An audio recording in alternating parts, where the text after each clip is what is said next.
Join the Our Game Supporters Club at Patreon for €5 per month to get audio podcasts of the Hurling and Football show and much more exclusive material. Brian, it was not to be great comeback in the normal time, but unfortunately Cork found new legs in extra time.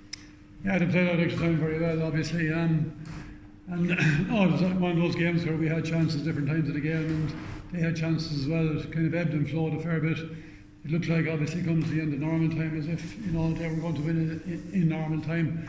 But like we scored a very good goal to bring it extra time, and started extra time pretty well. And as it went on, then of course obviously the goal, a huge score for them, and just had a breathing space, and they just played it out very, very well after that. And you must be still very proud of Kilkenny the way they came back, because lesser teams might have caved in, but Kilkenny didn't. They kept going to the finish. Oh, well, I would be very, very disappointed if it was ever any other way. I mean, that's what real sports people do, and that's what our dressing room is full of. So they kept at it, they kept going, they fought to the bitter end. And sport is sport. Somebody always wins, somebody always loses.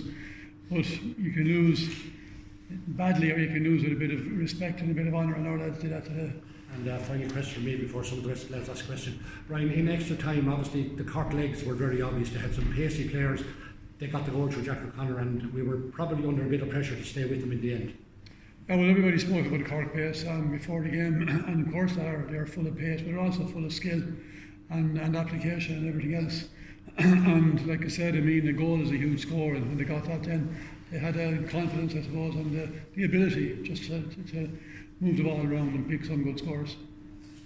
Right, with the lift of the late goal and the Leinster semi-final against Wexford, you must be very confident to go into extra time. And look, I mean, it was a huge score for us to get, and it kept us in the game, obviously, and it brought us to extra time, which we did experience already this year, obviously.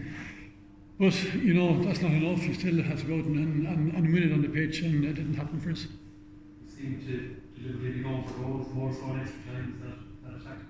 Not necessarily, no. I mean, sometimes opportunities arise to go for the goal, and you go for it. But it's just an instinctive thing, and whatever it arises, you do it, and you take it on. And unfortunately, we didn't succeed that way. Join the Our Game Supporters Club at Patreon for €5 per month to get audio podcasts of the Hurling and Football show and much more exclusive material.